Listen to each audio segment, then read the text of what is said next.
அன்பு நேயர்களுக்கு வணக்கம். நம்முடைய இந்த அழகிய வாழ்க்கை பயணத்தில் நாம் தினமும் எத்தனையோ மனிதர்களை கடந்து செல்கிறோம். ஒருவரை பார்த்த உடனேயே அவர் நல்லவரா அல்லது நம்மிடம் எதையோ மறைக்கிறாரா என்பதை தெரிந்து கொள்ள நாம் எல்லோருமே ஆசைப்படுவோம். ஆனால் மனித மனம் என்பது ஆழமான கடல் போன்றது. அதன் மேற்பரப்பை மட்டும் பார்த்து எதையும் முடிவு செய்துவிட முடியாது. இன்று நாம் பார்க்க போகும் இந்த இரகசிய வித்தை ஒருவரின் நுட்பமான செயல்களை வைத்து அவர்களின் குணத்தை எடை போட உதவும். இது யாரையும் காயப்படுத்துவதற்காக அல்ல, மாறாக நம்மை தற்காத்து கொள்ளவும் சரியான மனிதர்களை தேர்ந்தெடுக்கவும் உதவும் ஒரு உளவியல் கருவி. ஒரு மனிதனின் உண்மையான முகம் அவர் வசதியாக இருக்கும்போது தெரியாது, அவர் நெருக்கடியில் இருக்கும்போதுதான் வெளிப்படும். இப்போது மனிதர்களை எடை போடும் அந்த இரகசிய வித்தையின் முதல் பகுதியை நோக்கி பயணிப்போம். உடல் மொழி மற்றும் பார்வைகள். ஒருவரின் கண்கள் சொல்லும் செய்தியை ஒருபோதும் புறக்கணிக்காதீர்கள். கண்களுக்கு ஒருபோதும் பொய் சொல்ல தெரியாது. உங்களிடம் பேசும்போது நேரடியாக உங்கள் கண்களை பார்த்து பேசுபவர் பெரும்பாலும் நேர்மையானவராகவும் தன்னம்பிக்கை மிக்கவராகவும் இருப்பார். அடிக்கடி பார்வையை தவிர்ப்பவர் அல்லது கீழே பார்ப்பவர் ஏதோ ஒரு தயக்கத்தில் இருக்கிறார் அல்லது எதையோ மறைக்கிறார் என்று அர்த்தம். பேசும்போது அடிக்கடி மூக்கை தொடுவது அல்லது முகத்தை துடைப்பது அவர்கள் சொல்லும் செய்தியில் உண்மை இல்லை என்பதை குறிக்கலாம்.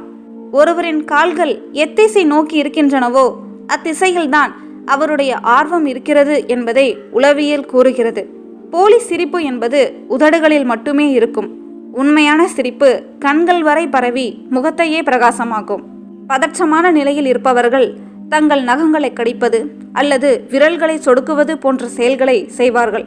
மற்றவர்கள் பேசும்போது தலையை லேசாக சாய்த்து கேட்பவர்கள் உண்மையான அக்கறை கொண்டவர்களாக கருதப்படுகிறார்கள். மிகைப்படுத்தப்பட்ட உடல் அசைவுகள் பெரும்பாலும் ஒருவரின் பலவீனத்தை மறைக்க எடுக்கப்படும் முயற்சியே ஆகும். அடுத்தது உரையாடல் மற்றும் வார்த்தைகள். ஒரு மனிதர் மற்றவர்களை பற்றி உங்களிடம் என்ன பேசுகிறார் என்பதை கவனியுங்கள். அதுதான் அவருடைய தரம். இல்லாத ஒருவரை பற்றி உங்களிடம் புறம் பேசுபவர் நிச்சயம் உங்களை பற்றியும் மற்றவரிடம் தவறாக பேச வாய்ப்புள்ளது. வார்த்தைகளை கவனமாக தேர்ந்தெடுத்து பேசுபவர்கள் எப்போதும் ஒரு திட்டத்துடனேயே உங்களை அணுகுகிறார்கள் என்று பொருள். எதற்கெடுத்தாலும் நான் நான் என்று தற்பெருமை பேசுபவர்கள் உள்ளுக்குள் ஆழ்ந்த தாழ்வு மனப்பான்மை கொண்டவர்களாக இருப்பார்கள். மற்றவர்களின் குறைகளை மட்டுமே சுட்டி காட்டுபவர்கள் ஒருபோதும் தங்கள் தவறுகளை திருத்திக் கொள்ள முன்வர மாட்டார்கள். ஒருவரின் பேச்சில் அடிக்கடி வரும் சொற்கள் அவருடைய ஆழ் மனதில் ஓடிக்கொண்டிருக்கும் எண்ணங்களை வெளிப்படுத்தும். கேட்ட கேள்விகளுக்கு நேரடியாக பதில் தராமல் சுத்தி வளைத்து பேசுபவர்களிடம் கொஞ்சம் எச்சரிக்கையாக இருப்பது நல்லது. மற்றவர்களின் பேச்சை குறுக்கிடாமல் முழுமையாக கேட்பவர்கள் மிக சிறந்த பண்புள்ள மனிதர்களாக இருப்பார்கள். தான் செய்த உதவிகளை பற்றி அடிக்கடி நினைவூட்டுபவர்கள் உண்மையில் பிரதிபலனை எதிர்பார்த்தே உதவி செய்கிறார்கள். மிக எளிமையாக பேசி மற்றவர்களை வசீகப்படுத்துபவர்கள் பெரும்பாலும் அபாரமான ஆளுமை திறன் கொண்டவர்களாக இருப்பார்கள். அடுத்தது சூழலை எதிர்கொள்ளும் விதம். உணவகத்தில் வேலை செய்பவர்களிடமோ அல்லது பணியாளர்களிடமோ ஒருவர் எப்படி நடந்து கொள்கிறார் என்பதில் அவரது பண்பு தெரியும். அதிகாரமற்றவர்களிடம் அதிகாரம் காட்டுபவர் உண்மையில் ஒரு கோழை என்பதை அவரது செயல் நிரூபிக்கும். எதிர்பாராத சிக்கல் வரும்போது பதறாமல் இருப்பவர் தலைமை பண்பிற்கு தகுதியானவர் என்று அர்த்தம். தவறு நடக்கும்போது மற்றவர்கள் மீது பழி போடுபவர்களை விட பொறுப்பேற்பவர்களே உயர்ந்த மனிதர்கள். வரிசையில் நிற்கும்போது அல்லது காத்திருக்கும் போது ஒருவரின் பொறுமை எவ்வளவு என்பதை எளிதாக கணிக்கலாம். மற்றவர்களுக்கு வெற்றி கிடைக்கும் போது மனதார பாராட்டுபவர்கள் மிகவும் தூய்மையான மனம் கொண்டவர்கள். ஒருவருக்கு கோபம் வரும்போது அவர் பயன்படுத்தும் வார்த்தைகளே அவருடைய உண்மையான சுயரூபம். பண நெருக்கடி வரும்போது ஒரு மனிதர் காட்டும் நேர்மை அவரது ஒழுக்கத்தின் உச்சக்கட்ட அடையாளம். எளிய மனிதர்களுக்கு மதிப்பளிப்பவர்களே சமுதாயத்தில் உண்மையில் மதிக்கப்பட வேண்டியவர்கள். கடினமான நேரத்திலும் புன்னகையை இழக்காதவர்கள் இரும்பு போன்ற மன உறுதி கொண்டவர்களாக இருப்பார்கள். அடுத்தது நட்பு மற்றும் உறவுகள். உங்களுக்கு தேவையில்லாத நேரத்திலும் உங்களை தேடி வருபவரே உண்மையான நண்பர். வெற்றியில் பங்கு கொள்ளும் மனிதர்களை விட தோல்வியில் தோள் கொடுப்பவர்களுக்கே முதலிடம் கொடுங்கள். ஒரு சிறிய உதவி செய்தாலும் அதை பெரிதாக கருதுபவர்கள் எப்போதும் நன்றி உணர்வுடன் இருப்பார்கள். உங்கள் பலவீனங்களை ரகசியமாக வைத்திருப்பவர்களே உங்கள் வாழ்நாள் முழுமைக்கும் துணை நிற்பவர்கள். முகத்திற்கு நேராக உங்கள் தவறுகளை சுட்டி காட்டுபவர்கள் உங்களை முன்னேற்ற துடிப்பவர்கள். முதுகுக்கு பின்னால் உங்களை புகழ்ந்து பேசுபவர்கள் உங்கள் மீது உண்மையான அன்பு கொண்டவர்கள். உறவுகளில் விட்டு கொடுக்கும் மனப்பான்மை கொண்டவர்கள் நீண்ட கால பயணத்திற்கு ஏற்றவர்கள். மற்றவர்களின் ரகசியங்களை உங்களிடம் சொல்பவர்களை நம்பாதீர்கள். அவர்கள் உங்கள் ரகசியங்களையும் காக்க மாட்டார்கள். பணத்திற்காக தன் கொள்கைகளை மாற்றிக்கொள்பவர்கள் எப்போது வேண்டுமானாலும் துரோகம் செய்வார்கள். ஒருவரின் பழைய நண்பர்களை பற்றி விசாரிப்பதன் மூலம் அவருடைய விசுவாசத்தை நாம் புரிந்து கொள்ளலாம். அடுத்தது உளவியல் நுணுக்கங்கள். ஒருவர் மற்றவர்களின் கண்களை பார்த்து சிரிக்கவில்லை என்றால் அவர் ஏதோ ஒரு குற்ற உணர்ச்சியில் இருக்கிறார் என்று பொருள். ஒருவரை பற்றி தெரிந்து கொள்ள வேண்டுமானால் அவருடைய நகைச்சுவை உணர்வு எத்தகையது என்று பாருங்கள். மற்றவர்களை மட்டம் தட்டி சிரிப்பவர்கள் உண்மையில் வக்கிர மனநிலை கொண்டவர்களாகவே இருப்பார்கள். தான் செய்த தவறுகளை ஒப்புக்கொண்டு மன்னிப்பு கேட்பவர்கள் மிக உயர்ந்த ஆன்மாவை உடையவர்கள்.